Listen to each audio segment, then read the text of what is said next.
What's going on, my video viewing audience? Leonard Roy coming at you on Halloween, and I tell you what's not scary, but it's sad when you have black people that their age gap is 15 years apart or more, and they have a conversation, and the older person will say, well, back in this era, what happened that laid the foundation to get to this point, they don't even want to hear it. I don't know, y'all talk about that old stuff.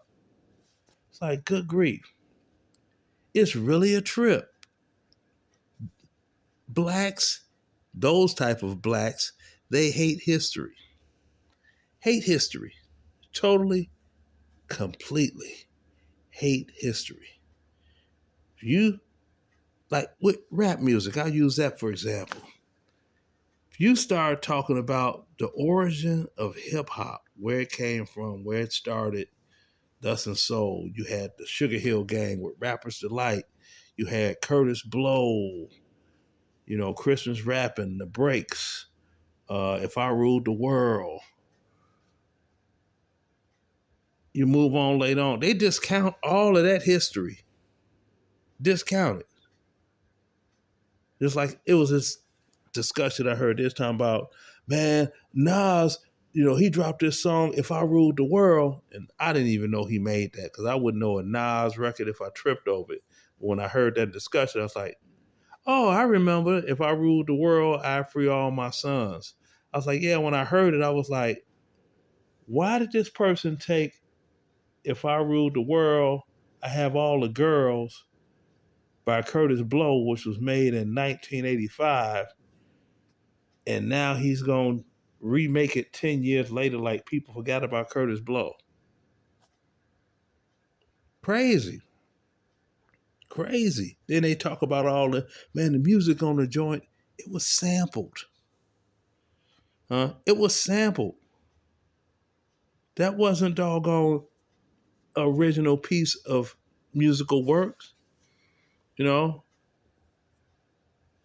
I think what's that song by Biggie? I think it's Hypnotized. That was Chuck Mangione. That song was Rise. Big Papa. That was Between the Sheets by the Isley Brothers. And I don't know how many people used that and wore that doggone sample out. Hell, if it wasn't for James Brown, there never would have been something called hip hop. He got sampled beyond and beyond. If he could have got paid for everybody that sampled what he did, hell, Public Enemy, they had Rebel Without a Pause and another song. And the song that they sampled for Rebel Without a Pause, If Only a Blind Man Could See, they rolled it forward on one track and then they ran it backwards on the other track. I'm like, come on now. This makes no sense. But they don't care. They don't care at all. They rather sit there and blame white folk for everything that goes wrong in Black America. That's what they see, white folk this way. We were slaves. No, you weren't.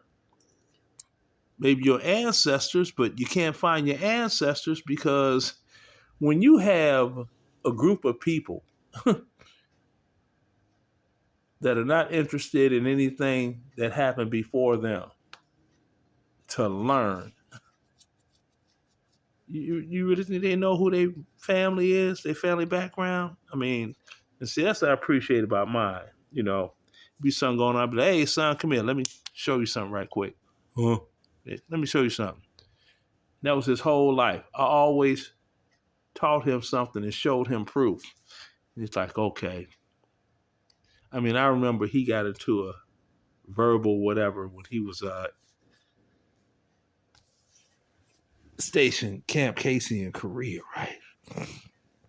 They're talking about Black History Month and why you see how the government do us, black people, give us the shortest month of the year to celebrate black people. Some young person don't know nothing about nothing. He broke down the real reasons that it's in February. you know, and who started Black History. And initially, when it started, it was Negro Week. It was only 1 week. Now that people, oh man, who told you that? It's like, my father taught me that. And what did this person say? Oh, so you think you better than me because you had a daddy at home. And that is so common in Black America. So common. Always want to call somebody a Uncle Ruckus, a Steven from Django, a coon, or this or that or that or that. While they are the biggest buck dancing, the most popular ones are the biggest buck dancing ones out here living hand to mouth, like Umar Johnson. Yeah. Black Queens forever, Snow Bunnies never. Yeah. But if he had doggone bunnied his way into a doggone job instead of trying to be a doggone prosperity hustler out here, he'd be all right. That's all they do, you know. And let something run buck wild, and the government gets all into YouTube and they start really looking at the monies that are coming in from Google AdSense with these different doggone content creators, as they call themselves. Oh, they're gonna be ruined, because they're gonna be like, you owe us X amount of money in taxes, and that's it. And if you take too long to pay it, they're gonna put you in jail. Like, yeah. Then they got to talk about jail too. Yeah. Deuces.